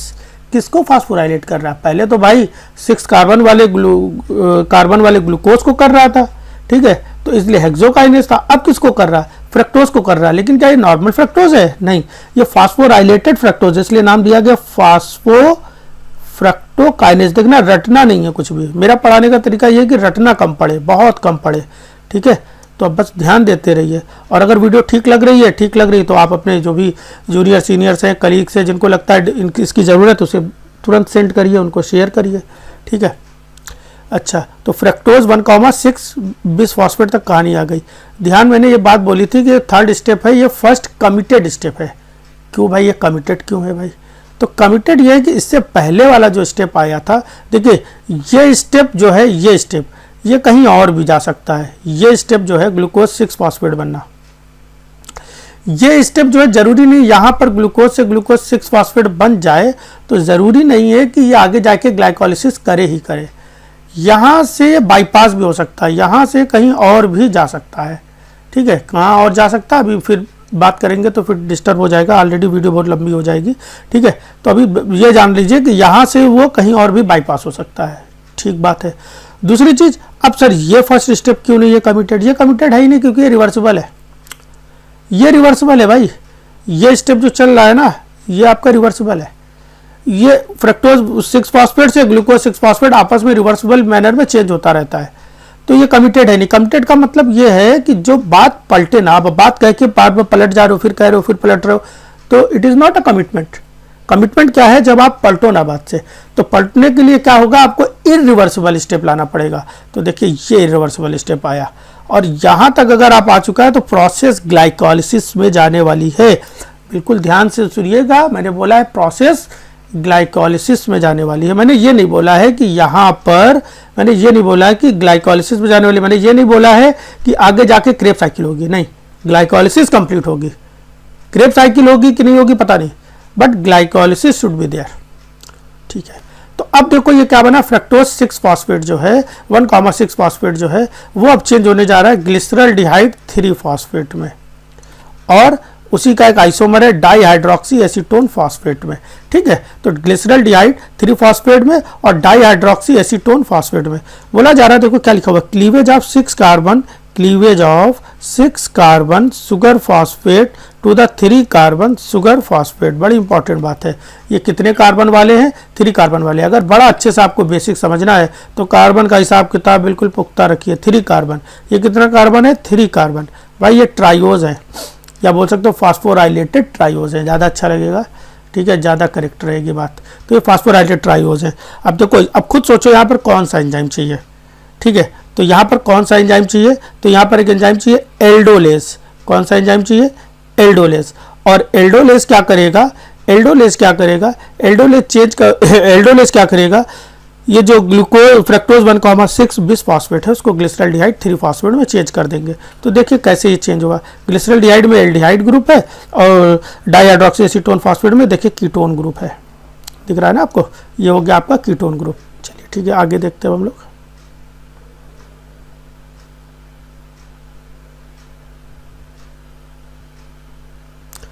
देखिए अब कैसे क्या हो रहा है, ग्लिसरल्डिहाइड 3 फॉस्फेट और डाईहाइड्रोक्सी एसीटोन जो था वो फर्दर चेंज हो जा रहा है। अच्छा हाँ, एक बात और रहेगी, ये रहा कि यहाँ पर ये 5th एंजाइम के बारे में नहीं बताया, ठीक है। ये 5th एंजाइम क्या है, 5th एंजाइम का नाम देखते हैं पहले। 5th एंजाइम का क्या नाम है, 5th एंजाइम का नाम है ट्राइओज फॉस्फेट आइसोमेरेज, ठीक है, ट्राइओज फॉस्फेट आइसोमेरेज। तो ट्राइओज फॉस्फेट आइसोमेरेज क्या है, 3 कार्बन वाली शुगर को ट्राइओज, फॉस्फोराइलेटेड इसलिए फॉस्फेट, आइसोमरेज का मतलब आइसोमर में चेंज कर रहा है। आप देखिए ये दोनों आपस में आइसोमर हैं। अगर समय निकाल के पॉज करके गिन लीजिए कितने कार्बन है, कितने हाइड्रोजन है, कितने ऑक्सीजन है, तो दोनों में बराबर आ रहा है। इवन कितने फॉस्फेट है बराबर आ रहा है। दैट इज दोनों का केमिकल फार्मूला सेम आ रहा है, स्ट्रक्चरल फार्मूला अलग हो रहा है। तो दोनों आइसोमर है। तो इन दोनों को आपने आइसोमर में चेंज करने के लिए एंजाइम कौन सा चाहिए? Triose phosphate isomerase. तो कुछ भी नहीं रटना है यहाँ पर, एंजाइम भी नहीं रटना है। हाँ, याद क्या रखना है कि कहाँ कहाँ पर एटीपी यूज हुई। भाई तो एटीपी का काम क्या है? देखो भाई एटीपी का क्या काम है, एटीपी क्या करने आई है? एटीपी सिर्फ एक काम करने आई है भाई। देखो कुछ भी नहीं रटना है। एटीपी क्या कर रही है? फॉस्फेट दे रही है। कहाँ कहाँ पे फॉस्फेट लग रहा है? ग्लूकोज के साथ एक फॉस्फेट आ रहा है और फ्रक्टोज 6 के साथ एक फॉस्फेट आ रहा है। तो इन दो स्टेप में फॉस्फेट लग रहा है, तो एटीपी ने दिया। तो कहाँ कहाँ पे एटीपी यूज हो रही है? फ्रक्टोज 6 फॉस्फेट से फ्रक्टोज 1,6 फॉस्फेट में चेंज करने में, या ग्लूकोज को ग्लूकोज 6 फॉस्फेट में। तो ये इंपॉर्टेंट स्टेप है, इसको याद रखना बड़ा जरूरी रहेगा आपके लिए। अब देखिए भाई ग्लिसरॉल्डिहाइड 3 फॉस्फेट जो है वो अब चेंज होने वाला है काहे में? ग्लिसरॉल्डिहाइड 3 फॉस्फेट चेंज होने वाला है, फिर से फास्फोराइलेट करने वाले हम लोग उसको 1,3 बिस फास्फोग्लिसरेट में। किसमें चेंज हो रहा है? 1,3 बिस फास्फोग्लिसरेट में। एक इंपॉर्टेंट बात यह है कि ये देखिए 2 लिखा हुआ है, ये क्या मतलब है? ये 2 दिखा ना आपको, ये 2 का क्या मतलब है? 2 का मतलब यह है कि ग्लिसरॉल्डिहाइड 3 फॉस्फेट और डाइहाइड्रोक्सी एसीटोन फॉस्फेट तो बन जा रहा है, लेकिन जब प्रोसेस को और आगे प्रोसीड किया जाता है तो ये DHAP जो है ये इसमें चेंज हो जाता है। DHAP जो है डाइहाइड्रोक्सी एसीटोन फॉस्फेट जो है वो ग्लिसरॉल्डिहाइड 3 फॉस्फेट में चेंज हो जाता है, और जो ग्लिसरॉल्डिहाइड 3 फॉस्फेट है वो खुद ब खुद ही आगे प्रोसीड हो जाएगा। लेकिन जो दूसरा बना है DHAP उसको भी चेंज करना होता है ग्लिसरॉल्डिहाइड 3 फॉस्फेट में। तो इस तरह के क्वेश्चंस बनाए जाते हैं जब आपको ऑप्शन में कुछ कमेंट बनाए जाए अच्छे अच्छे, होता है नहीं होता है, उस तरह के ऑप्शन में। ठीक है, तो अब हम लोग आने वाले पे ऑफ, जो पीछे आप लोगों ने कर्ज ले करके एटीपी जो खर्च कर दी है जेब से, अब उसका आपको भुगतान मिलेगा। अभी आप लोग पढ़ रहे हो, खूब मेहनत कर रहे हो, तो अभी आप लोग किस फेज में हो? पे इन फेज में। कुछ दिन बाद में पे ऑफ फेज में आ जाओगे। देखो अभी हम थोड़ा सा पढ़ाई के मामले, पढ़ाने के मामले में पे ऑफ फेज में आ चुके हैं और रिसर्च चल रही है, तो वहाँ पे अभी पे इन फेज में ही है। ठीक है, तो ग्लिसरॉल्डिहाइड 3 फॉस्फेट जो है वो चेंज हो रहा है 1,3 बिस फॉस्फेट में। यहाँ पर ऑक्सीडेशन भी हो रहा है और फास्फोराइलेशन हो रहा है। अब फास्फोराइलेशन कहाँ से हो रहा है वो चीज़ हम लोगों को बात को सोचनी है। तो यहाँ पर क्या होता है? 2 फॉस्फेट आते हैं, 2 इनऑर्गेनिक फॉस्फेट आते हैं, और क्या आता है? NADH। इनऑर्गेनिक फॉस्फेट कहाँ से आ रहा है? जो एटीपी टूट रही है वहाँ से जो इनऑर्गेनिक फॉस्फेट बनते होंगे वो आ जाते हैं यहाँ पर, और ये क्या करते हैं? 2 NADH यहाँ पे बना देते हैं। NAD प्लस काय में चेंज हो जाता है? NADH में। ठीक है, NAD प्लस काय में चेंज हो जाता है? NADH में, है ना, और H प्लस रिलीज हो जाता है। ये कैसे होता होगा? ये हम लोग ऐसे समझ सकते हैं कि मान लेते हैं NADH है, ठीक है, बड़ा मज़े से समझना है। ये NAD प्लस है और मान लेते हैं हाइड्रोजन आया। तो जब हाइड्रोजन, हालांकि हाइड्रोजन गैस के फॉर्म में नहीं है, अब वो समझाने बैठेंगे तो बहुत लंबी कहानी निकल जाएगी। ये वाला इलेक्ट्रॉन जो है वो इस हाइड्रोजन का है और ये वाला इलेक्ट्रॉन जो है वो इस हाइड्रोजन का है। ठीक बात है। अब ये जब बॉन्ड टूटा तो बॉन्ड कुछ ऐसे टूटा, बॉन्ड कैसे टूटा? ऐसे टूटा। अभी इसके बारे में और अच्छे से जानेंगे जब हम लोग जानेंगे किसको? इलेक्ट्रॉन ट्रांसपोर्ट सिस्टम में। तो ये जब बॉन्ड टूटा तो ये बन गया, ये क्या बना? इससे सोचो क्या बना? ये देखिए इससे क्या बना? ये H अलग हो गया और ये H अलग हो गया। इस H ने क्या किया? अपना इलेक्ट्रॉन ले लिया। तो अपना इलेक्ट्रॉन ले लिया तो कौन सा चार्ज आया? कोई चार्ज नहीं आया। ध्यान रखिएगा हमेशा, अपना इलेक्ट्रॉन लेने पे कोई चार्ज नहीं आता है। इसने क्या किया? जो स्टार वाला इलेक्ट्रॉन था ये भी ले लिया, मतलब दूसरे H का, दूसरे का इलेक्ट्रॉन ले लिया तो कौन सा चार्ज आया? माइनस चार्ज आया। और यहाँ पे कौन सा चार्ज आया? इसने इलेक्ट्रॉन दे दिया तो प्लस चार्ज। मैंने पहले पिछली वीडियो में भी बताया है कि इलेक्ट्रॉन को आप लोग मान के चलो, इलेक्ट्रॉन कोई डेविल है, कोई विच है, चुड़ैल है, भूत है। तो वो भूत जहाँ से जाएगा, मतलब कहाँ से चला गया भूत? भूत चला गया आपके, कहाँ से? भूत चला गया यहाँ से।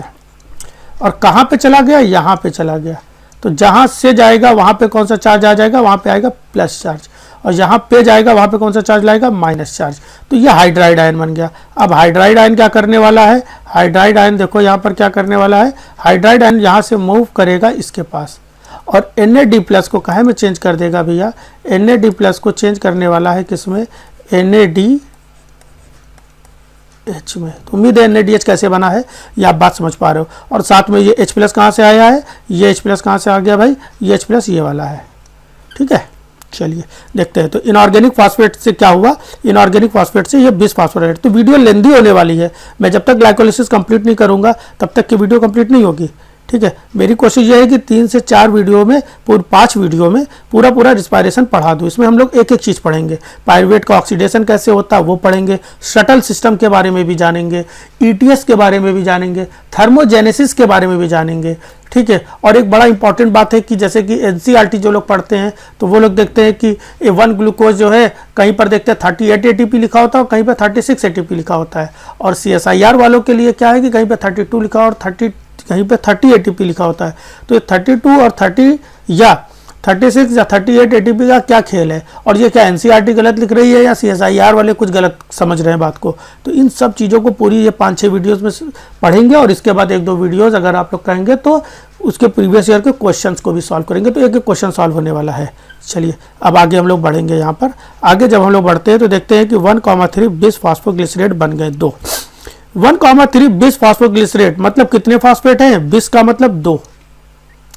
ठीक है, कहाँ कहाँ है देखो, एक ये फॉस्फेट दिख रहा है और एक ये फॉस्फेट हो गया, 2 फॉस्फेट है।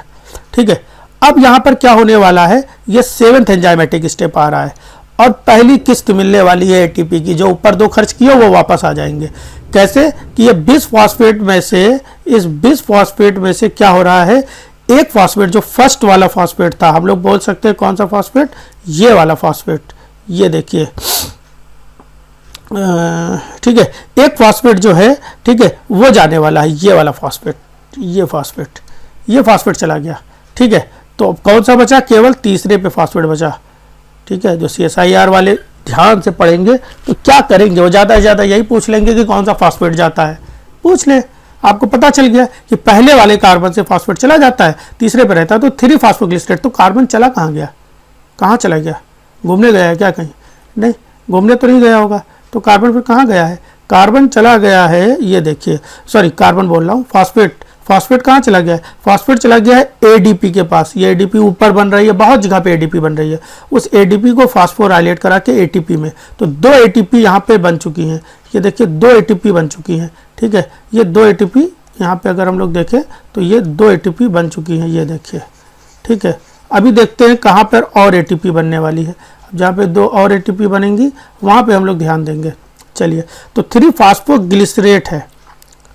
ठीक है, और वो चेंज होने जा रहा है 2 फॉस्फोग्लिसरेट में। मतलब 3 फॉस्फोग्लिसरेट से जो फॉस्फेट ग्रुप है वो तीसरे वाले कार्बन को छोड़ करके दूसरे वाले कार्बन की तरफ मूव कर जाएगा। यहाँ पे फॉस्फेट अपनी जगह पे रुक नहीं पा रहा है। कौन सा एंजाइम आया, ये देखिए कौन सा आया, मूव कराने में हम लोग पढ़ते हैं म्यूटेशन, चेंज हो गया, पोजीशन चेंज कर गई, मूव कर गया, ऐसे याद रखिएगा म्यूटेशन, म्यूटेज, फॉस्फोग्लिसरेट म्यूटेज।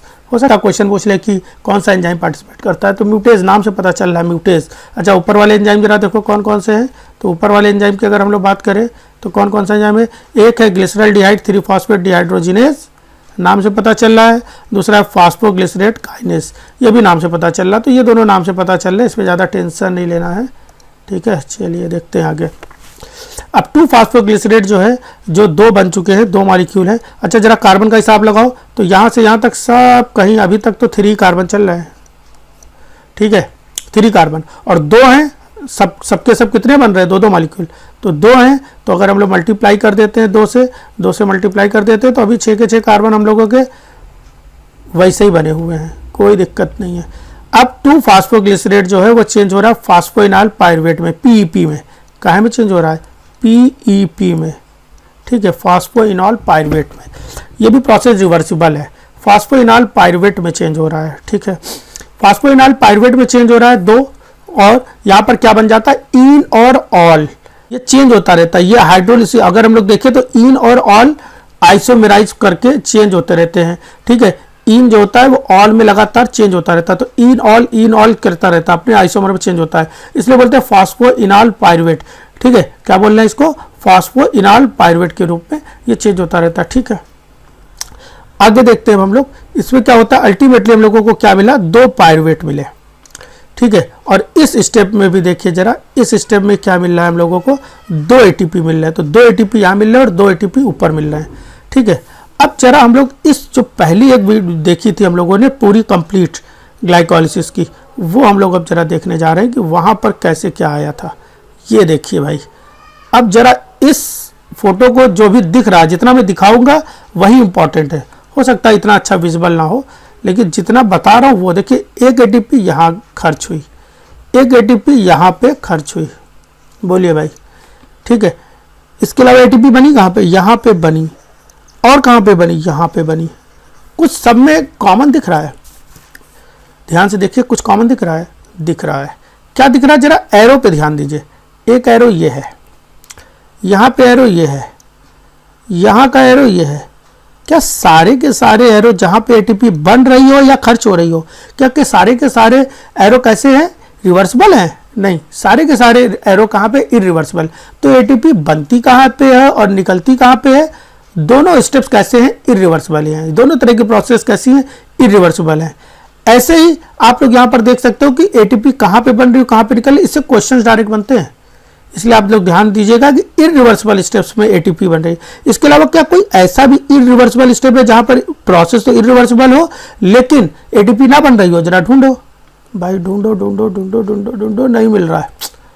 मतलब हर रिवर्सिबल स्टेप पे ATP चाहिए, सॉरी, हर इरिवर्सिबल स्टेप पे ATP चाहिए। बोलिए भाई, बात समझ में आ रही कि नहीं आ रही? कहाँ से पढ़ा रहा हूँ मैं भाई, लैरेंजर सर का जरा धन्यवाद है, क्रेडिट दे दे, पता चले कल का कॉपीराइट कर दे, ठीक है। तो उनकी बुक से ही मैं पढ़ा रहा हूँ, फिगर नंबर 14.2, बाकी सारे डायग्राम भी वहीं से लिए गए हैं, ठीक है। तो इस तरह से हम लोगों ने अभी तक ग्लाइकोलिसिस में क्या सीखा, ठीक है। अभी तक के हम लोग देखा जाए तो ग्लाइकोलिसिस में क्या सीखा कि ग्लूकोज जो है वो चेंज हुआ है बहुत लंबी चौड़ी प्रोसेस के थ्रू 2 पायरुवेट में। कितने में? 2 पायरुवेट। अच्छा, पायरुवेट और पायरुविक एसिड एक ही चीज़ है, बस अगर प्रोटोनेटेड है तो पायरुविक एसिड, अगर डीप्रोटोनेटेड है तो पायरुविक एसिड। क्योंकि वहाँ पर प्रोटोनेटेड ही फॉर्म में रहती है माइटोकॉन्ड्रियल मैट्रिक्स, इसलिए उसको पायरुवेट बोलते हैं। सॉरी, साइटोप्लाज्म में डीप्रोटोनेटेड फॉर्म में ही रहती है, इसलिए इसको हम लोग क्या बोलते हैं, पायरुवेट ही बोलते हैं। चलिए वो अलग बात है। अभी हम लोग ध्यान देते हैं कि ग्लूकोज इसमें चेंज हो रही है। क्या मिल रहा है हमको, यहाँ पर जितने भी रिवर्सिबल स्टेप्स हैं, इरिवर्सिबल स्टेप है सॉरी, वहाँ पे ATP मिल रही है, ATP मिल रही है। कितने ATP मिल रहे हैं? 4 ATP मिल रहे हैं। 2 ATP खर्च हो रही है और NADH कितने मिल रहे हैं? NADH 2 मिल रहे हैं। बोलिए भाई, इतना हमको यहाँ पर अरेंजमेंट देखने को मिला। रिवर्सिबल स्टेप पे सारी प्रोसेस कहाँ पर हो रही है? इरिवर्सिबल स्टेप पे हो रही है। ये सारी प्रोसेस कहाँ पे हो रही है? इरिवर्सिबल स्टेप पे हो रही है, ठीक है। तो अब ग्लाइकोलिसिस में क्या क्या याद रखना है आप लोग समझ चुके हो कि कहाँ कहाँ पर ATP बनती है, कहाँ कहाँ पर ATP निकलती है, कौन सा फर्स्ट कमिटेड स्टेप है, ठीक है। और इस तरह से अगर हम लोग देखें तो ग्लाइकोलिसिस में देखते कुछ रह गया क्या? ग्लाइकोलिसिस में सारी चीज़ें हो गई हैं अब आपकी ये कंप्लीट, ठीक है। अब हाँ, अभी सॉरी, एक बात बहुत अच्छी बात रह गई है। चलिए, ग्लूकोज का फास्फोराइलेशन। तो ग्लूकोज का फास्फोराइलेशन, और यहाँ पर ये इतना इंपॉर्टेंट टॉपिक है कि इससे बहुत सारे क्वेश्चंस आते हैं। चलिए देखते हैं क्या है ग्लूकोज का फास्फोराइलेशन। तो ये रह गया था, और ये रह नहीं गया था, ये बहुत ज़्यादा इंपॉर्टेंट बात रही जा रही थी, ठीक है। देखते हैं ग्लूकोज का फास्फोराइलेशन। तो जो पहला स्टेप है, या उससे पहले थोड़ा सा आपके मन में क्वेश्चंस ले आते हैं। क्वेश्चन ये है कि हम लोगों को कैसे पता चलता है कि ग्लूकोज जो है बॉडी के अंदर है, उस ग्लूकोज से एनर्जी बनानी है, या बोल सकते हो ग्लाइकोलिसिस करनी है, या उसी ग्लूकोज से ग्लाइकोजन बनाना है। क्वेश्चन तो ये आया आपके मन में, बहुत अच्छे समझना है कि हम लोग कैसे जानेंगे कि किसी ग्लूकोज को एनर्जी बनाने के लिए बॉडी के अंदर वो टहल रहा है, सेल के अंदर है, या ग्लाइकोजन करने के लिए। तो अब आप बोलोगे कि नहीं सर, जब ग्लूकोज लेवल ज़्यादा होगा तब वो ग्लाइकोजन बनाएगा। तो कभी समय मिलेगा तो आप लोग पढ़ के देखिएगा, या मैं खुद भी बताऊंगा कि ग्लाइकोजन की सिंथेसिस के लिए ग्लूकोज का ग्लूकोज 6 फॉस्फेट में चेंज होना जरूरी है। अरे वाह। और ग्लाइकोलिसिस के लिए भी ग्लूकोज 6 फॉस्फेट में चेंज होना जरूरी है। इसीलिए हमने उसको कमिटेड स्टेप नहीं बोला था। कुछ बात अब शायद आप लोग रिलेट कर पा रहे हो। वो कमिटेड नहीं था, हालांकि वो रिवर्सिबल था, बट कमिटेड नहीं था क्योंकि वहाँ से क्लियर नहीं था। तो अब कब ग्लाइकोजन बनेगा? तो ग्लूकोज से ग्लाइकोजन बनाने के लिए ग्लूकोज का ग्लूकोज 6 फॉस्फेट में चेंज होना बहुत ज़रूरी है। ठीक है, सॉरी, ठीक है, ग्लूकोज का ग्लूकोज 6 फॉस्फेट में चेंज होना बहुत ज़रूरी है। तो कब होता है भाई? तो हमने बोला कि ग्लूकोज से ग्लूकोज का ग्लूकोज 6 फॉस्फेट में चेंज टू फॉर्म ग्लाइकोजन, ये तब होता है जब ग्लूकोज का लेवल ब्लड में ज़्यादा होता है। हम लोगों ने खाना खाया है, डाइजेस्ट हो गया और ग्लूकोज जो है एडिक्वेट अमाउंट में है, ज़्यादा मात्रा में है। ठीक है, ग्लूकोज ज़्यादा मात्रा में है। तो ग्लूकोज अगर ज़्यादा मात्रा में हाई लेवल पे है तो ग्लूकोज से ग्लाइकोजन बनेगा। तो बात ये आती है, तो फिर ये ग्लूकोज को ग्लूकोज 6 फॉस्फेट में चेंज करने के लिए हम लोग के सेल को कैसे पता चला कि ग्लाइकोजन बनाना है? तो मुद्दा ये आता है कि कौन सा एंजाइम आया, कौन सा एंजाइम आया। अगर एंजाइम वहां पर पार्टिसिपेट कर रहा है, अगर एंजाइम वहां पे पार्टिसिपेट कर रहा है हेक्सोकाइनेज, कौन कर रहा है? यही शायद पीछे नाम आपने पढ़ा था। तो वो ग्लूकोज क्या करने जा रहा है? वो ग्लूकोज क्या करने जा रहा है? ग्लाइकोलिसिस में जाने जा रहा है। लेकिन अगर वही ग्लूकोज आ गया है ग्लूकोकाइनेज के फॉर्म में, किस फॉर्म में? ग्लूकोकाइनेज के। ठीक है, अगर यहाँ पर एंजाइम कौन सा आ रहा है? ग्लूकोकाइनेज, जो इस पे काम करा रहा है, हम यहाँ पे लिखना चाहिए हमको ग्लूकोकाइनेज। ठीक है, तो अगर ग्लूकोकाइनेज आ रहा है तो वो क्या करेगा? ये अगर ग्लूकोकाइनेज आ रहा है तो वो क्या करने वाला है? ग्लूकोकाइनेज ग्लूकोज को ग्लूकोज 6 फॉस्फेट में कुछ इस तरह से चेंज करेगा कि आगे जाकर के ये क्या कर दे? ग्लाइकोजन बना दे। अब ये ग्लूकोकाइनेज लो ग्लूकोज लेवल पे क्यों काम नहीं कर रहा है? अभी तो हमें पता चल गया कि ग्लूकोज हाई लेवल पे होगा, तब ग्लूकोज जब हाई लेवल पे होगा तब ग्लूकोकाइनेज आएगा और ग्लूकोज 6 फॉस्फेट में इसको चेंज करेगा, कुछ ऐसा चेंज करेगा कि पाथवे किधर की ओर जाने लग जाएगी? ग्लाइकोलिसिस की, सॉरी, ग्लाइकोजन सिंथेसिस की तरफ। ये कहाँ जाएगा? ग्लाइकोजन बनाने के लिए दौड़ेगा कि भाई मुझे ग्लाइकोजन बनाना है। ठीक, अब चलिए बात को जरा समझते हैं। तो इसका स्क्रीनशॉट ले लीजिए, मैं रफ कर देता हूँ इसको। ठीक है, तो ठीक है, आप लोग स्क्रीनशॉट ले लिए होंगे।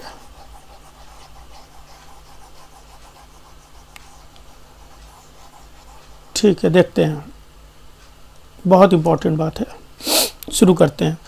तो हेक्सोकाइनेज कहाँ पाया जाता है? तो हेक्सो का मतलब है, अगर हम अपनी भाषा में पढ़ाने के अंदाज में बोले तो हेक्सो का मतलब हा से हेक्सो होता है ना, हर, ऐसे याद रखना, हर जगह। हेक्सो कहाँ पाया जाता है? हर जगह। जगह का मतलब ये नहीं कि आपके टेबल के नीचे बैठा हुआ है हेक्सोकाइनेज। जगह का मतलब है ना, जगह का मतलब है, हर जगह का मतलब है कि हर तरह की सेल्स में, सारी सेल्स में हेक्सोकाइनेज है। तो ग्लूकोकाइनेज कहाँ है? ग्लूकोकाइनेज केवल लीवर की सेल में है और पेनक्रियाज में है। तो क्या लीवर की सेल और पेनक्रियाज में भी हेक्सोकाइनेज है? हाँ भाई है, ध्यान रखना है। मैंने बोला हर जगह, मतलब हर जगह। और ग्लूकोकाइनेज कहां पर है? वो केवल लीवर की सेल, दैट इज हिपैटोसाइट्स, और पेनक्रियाज की सेल में है। ठीक बात है।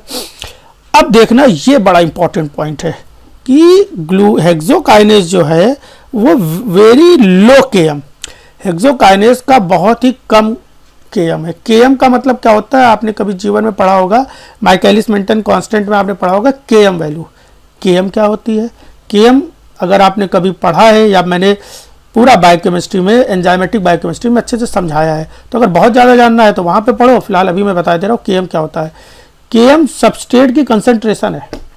सबस्ट्रेट की वो कंसंट्रेशन है, इसको हम लोग बोलते हैं मोलर कंसंट्रेशन ऑफ सबस्ट्रेट, जिसपे कोई भी एंजाइम अपनी मैक्सिमम वेलोसिटी, जिसको हम लोग बोल सकते हो वी मैक्स के आधा, मतलब बाई 2 ऑक्यूपाई कर ले। मतलब एंजाइम के लिए किसी सबस्ट्रेट की वो कंसंट्रेशन जिसपे कोई भी एंजाइम अपनी मैक्सिमम वेलोसिटी को आधा पा सके। इस सबस्ट्रेट की कंसंट्रेशन को, इस कंसंट्रेशन को हम लोग किससे क्या कहते हैं? केएम कहते हैं। ठीक बात है। तो इनका Km बहुत ही लो होता है। लो Km का मतलब क्या है कि ये बहुत ही कम मात्रा पे ही मैक्सिमम वेलोसिटी के आधा ऑक्यूपाई करा सकते हैं, एक्वायर करा सकते हैं। तो इस एंजाइम का Km लो है, इसका मतलब क्या है कि ये बहुत ही कम सबस्ट्रेट की कंसंट्रेशन पे ही अपनी मैक्सिमम वेलोसिटी पा सकते हैं, ठीक है। लेकिन अब जब बहुत ही कम मात्रा में है, बहुत ही कम मात्रा में ग्लूकोज हमने खाया, ठीक है, ग्लूकोज नहीं लिया, हम लोगों ने खा लिया कुछ कॉम्प्लेक्स कार्बोहाइड्रेट, स्टार्च, जैसे कि हम लोगों ने मक्का खा लिया, बाजरा खा लिया, ठीक है। तो वहाँ पर बहुत सारा एमाइलोपेक्टिन है, ठीक है। क्या है? बहुत सारा एमाइलोपेक्टिन है। आपको पता होना चाहिए एमाइलोपेक्टिन कॉम्प्लेक्स होता है। क्यों डॉक्टर बोलता है कि भाई डायबिटिक पेशेंट को, आप लोग खुद सोचिए कि क्यों डॉक्टर बोलता है कि किसी डायबिटिक पेशेंट को रोटी खानी है। रोटी तो खानी है, ठीक है, लेकिन राइस नहीं खाना है। रोटी का मतलब मैंने जानबूझ के रोटी इसलिए बोला क्योंकि उसमें मक्का, बाजरा, गेहूं सब आ जाता है। तो वो तो खाना है लेकिन राइस नहीं खानी है। क्यों भैया, कोई दुश्मनी है पर्सनल? नहीं भाई, राइस में केवल एमाइलोज है, या हम लोग बोल सकते हैं राइस में एमाइलोज बहुत ज़्यादा है, ठीक है, जबकि एमाइलोज बहुत ज़्यादा है, ठीक है। और जो रोटी है उसमें एमाइलोज कम होता है, एमाइलोपेक्टिन ज़्यादा होता है। तो जब एमाइलोपेक्टिन ज़्यादा होता है, और एमाइलोपेक्टिन क्या होता है, उसमें 1,4 भी लिंकेज होती है, ग्लाइकोसिडिक लिंकेज होती है, और 1,6 भी होती है। 1,6 कब होती है भाई? अगर आपको स्ट्रक्चर याद आ रहा होगा तो 1,6 साइड चेन बनाती है। तो कैसा स्ट्रक्चर होने जा रहा है, कैसा स्ट्रक्चर होने जा रहा है? ऐसा स्ट्रक्चर तो आता ही है, इसके अलावा साइड चेन भी एमाइलोपेक्टिन में ऐसे निकली होती हैं। बोलो भाई, बात समझ आ रही कि नहीं आ रही? तो आप बताओ, ये कॉम्प्लेक्स हो गया ना। अगर ये कॉम्प्लेक्स हो गया तो ये धीरे धीरे टूटेगा ना। जब ये धीरे धीरे टूटेगा तो हमारे ब्लड को धीरे धीरे स्लो रेट पे ग्लूकोज अवेलेबल होगी। तो ब्लड में ग्लूकोज का जो लेवल है वो एकदम से हाइकअप नहीं करेगा, धीरे धीरे बढ़ेगा, और जो बढ़ेगा उसी हिसाब से हमारी बॉडी यूज भी करती रहेगी। लेकिन चावल के साथ बड़ी समस्या है, वो उसके बाद एमाइलोज है, उसके बाद ऐसी चेन है सीधी, और वो तुरंत टूट जाती है। टूट के एडिक्वेट अमाउंट में एकदम से हाई लेवल या ग्लूकोज हाइकिंग होती है, ग्लूकोज रश हो जाता है। और वो ग्लूकोज रश क्या करता है? डायबिटिक पेशेंट में बहुत सारे एबनॉर्मलिटीज क्रिएट करता है, बहुत सारी प्रॉब्लम्स करता है, ठीक है। डायबिटीज से बाहर निकलते हैं, बात को और समझते हैं हम लोग। तो हो क्या रहा है यहाँ पर, पहले रफ कर लेते हैं बढ़िया अच्छे से, ठीक है। आप लोग अगर छूट गया है, थोड़ा सा कुछ लिखना चाह रहे हो तो हल्का सा बैक करके स्क्रीनशॉट ले लो और लिख लो।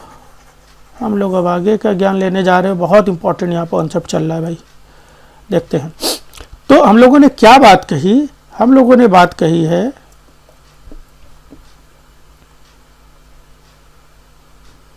सॉरी अब ठीक है, हम लोगों ने क्या बात कही? हम लोगों ने बात कही है कि इसका Km वैल्यू बहुत ही लो है, मतलब ये लो लेवल पे ही अपना काम कर देता है, और हाई लेवल पे ये काम करता है अपना। तो बताओ, हाई लेवल हर समय रहता है कि लो लेवल? हर समय खाना ही खाए रहते हो क्या? खा लिए तो हाई लेवल एक कुछ सर्टेन टाइम के लिए आता है, उस समय ये अपना काम करता है, और उस समय जब ये अपना काम करता है तो वो क्या बना ले जाता है? ग्लाइकोजन। लेकिन हाई लेवल धीरे धीरे धीरे धीरे लो लेवल में काम चेंज हो जाता है। तो इसको बहुत ही कम चाहिए, बात समझो, इसको चाहिए 2 रुपया। कितने रुपए? 2 रुपए। और इसको चाहिए 100 रुपए। तो जब 2 रुपए की कंडीशन होगी तब भी ये काम करेगा, 5 रुपए कंडीशन होगी तब भी उसको 2 चाहिए, मिल जाएंगे, 10 होगी तब भी कर लेगा। इनके अलग नखरे। इनको कब काम करना है? जब 100 हो। तो जब भाई 100 होगा तब ये काम करेगा। अच्छा 100 होगा तो क्या ये काम नहीं करेगा? ये कर लेगा, इसको सिर्फ 2 चाहिए, कम चाहिए। लेकिन जब 2 होंगे तब ये नहीं कर पाएगा, इसको 100 ही चाहिए। इसलिए ग्लाइकोजन की सिंथेसिस हर समय नहीं हो रही है। तो ये कहाँ पे हो रही है और कैसे हो रही है जरा देखते हैं। अब ग्लूकोज क्या करता है, तो ये कब, क्यों, कैसे पता चलता है? ये बड़ा इंपॉर्टेंट स्टेप है कि ये कहां से है। तो देखो, inhibited by glucose 6 phosphate, that is product inhibition. यहां पे प्रोडक्ट इनिबिशन होता है। ये एंजाइम जो होता है, जैसे ग्लूकोज से ग्लूकोज 6 फॉस्फेट बन गया, तो ये ग्लूकोज 6 फॉस्फेट क्या करता है? यहां पर जो भी एंजाइम आया था, कौन आया था? ग्लूकोकाइनेज आया था। इस ग्लूकोकाइनेज को इनिबिट कर देगा। देखो इनिबिशन का साइन है, इसको हम लोग क्या कहते हैं, ये सिंबल ऑफ इनिबिशन है। ये कौन सा सिंबल है, inhibition of, symbol of promotion. तो यहाँ पे इनिबिट कर देगा। तो ग्लूकोकाइनेज, तो सॉरी ग्लूकोकाइनेज बोल रहा हूँ मैं, यहाँ पर हेक्सोकाइनेज बोलना चाहिए था। तो यहाँ पर क्या होना चाहिए, हेक्सोकाइनेज। तो ये आकर के हेक्सोकाइनेज को इनिबिट कर गया। तो हेक्सोकाइनेज अपने प्रोडक्ट के थ्रू इनिबिट कर दिया जाता है, समझो बात को। तो बहुत ज़्यादा होगी तो उससे फर्क नहीं पड़ता, इसको बहुत ज़्यादा होगा तो इसको फर्क नहीं पड़ रहा है। बहुत ज़्यादा होगा तब भी ये दो ही चेंज कर पाएगा, ग्लूकोज से ग्लूकोज 6 फॉस्फेट, और वो आके इसको इनिबिट कर देगा। लेकिन अगर यहाँ पर हम लोग देखें कि ग्लूकोकाइनेज की बात करें, तो ग्लूकोकाइनेज के केस में क्या चल रहा है, ग्लूकोकाइनेज में no product inhibition, product inhibition नहीं है। ये बड़ी इंपॉर्टेंट बात है, कोई प्रोडक्ट इनिबिशन नहीं चल रहा है, कोई प्रोडक्ट इनिबिशन नहीं हो रहा है। इससे क्या मतलब है कि जितना भी ग्लूकोज है वो ग्लूकोज 6 फॉस्फेट में तो चेंज हो जाएगा। अब ये ग्लूकोज 6 फॉस्फेट जो है वो आगे की ओर चला जाएगा, ये ग्लूकोज 6 फॉस्फेट ग्लाइकोजन सिंथेसिस कर देगा।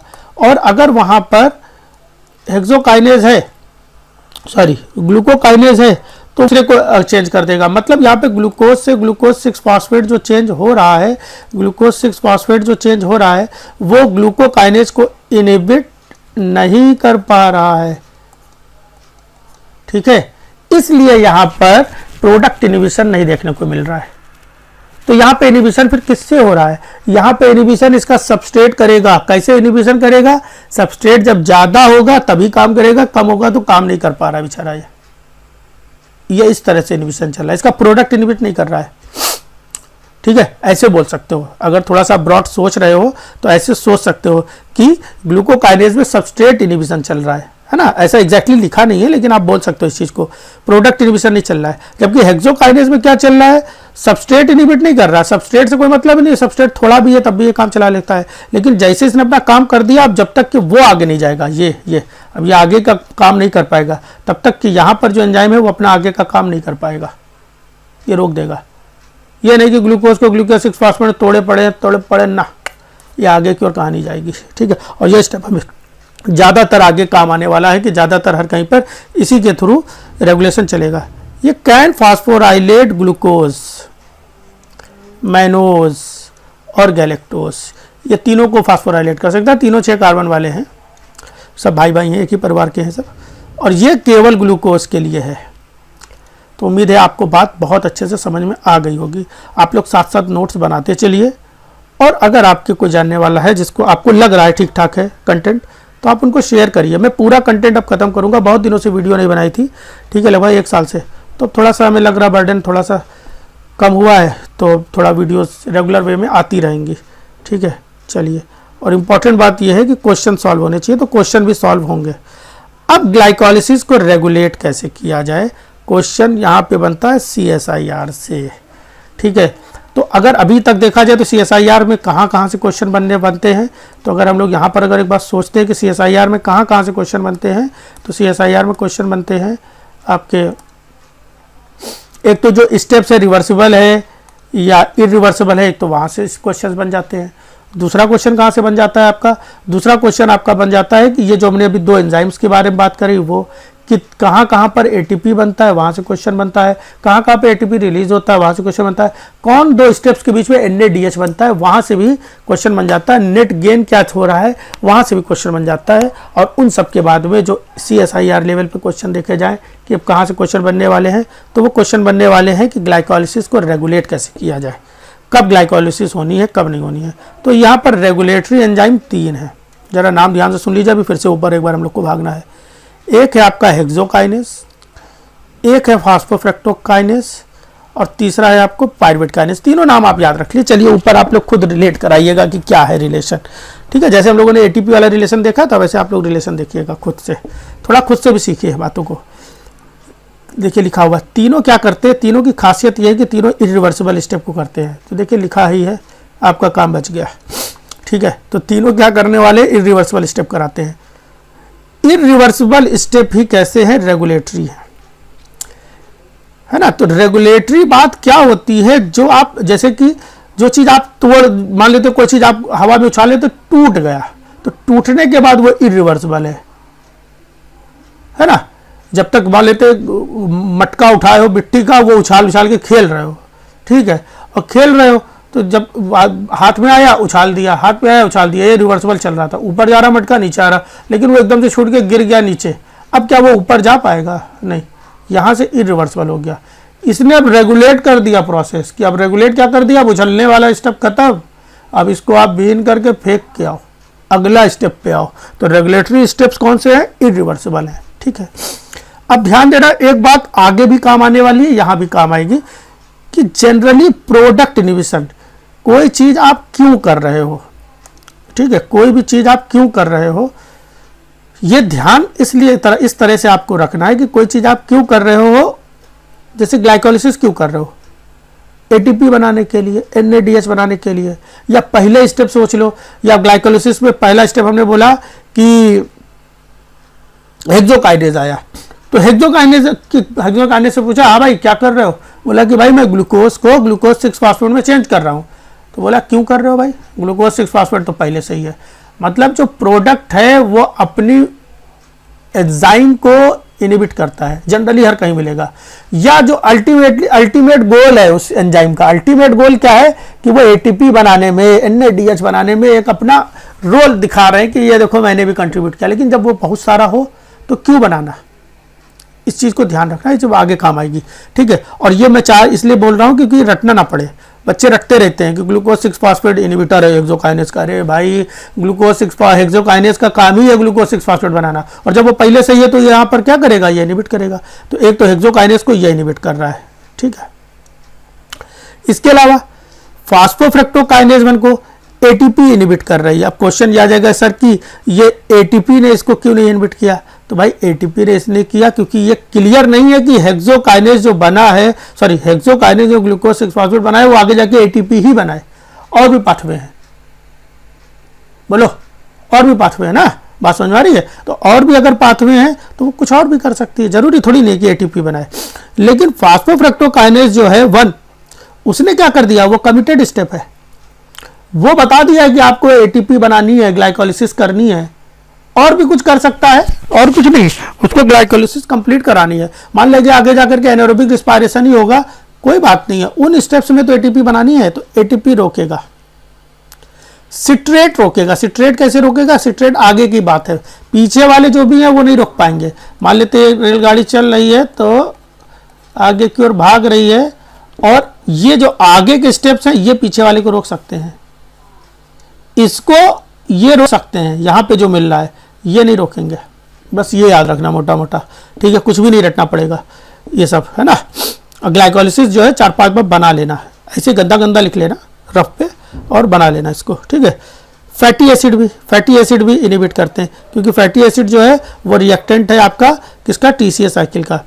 तो ये सब इनहिबिट करने वाले पीएफके1 को, पीएफके1 को कौन प्रमोट करेगा? खूब सारा एएमपी आ गया। एएमपी कैसे आ रहा है? एटीपी टूट गई है भाई, एटीपी कम हो रही है तब एएमपी आ रहा है, या एडीपी आ रहा है, या पीएफके1 का जो रिएक्टेंट है फ्रक्टोज 6 फास्फेट, ये इसको क्या करेंगे, प्रमोट करेंगे कि भाई फ्रक्टोज 1,6 बिस फास्फेट बना दे।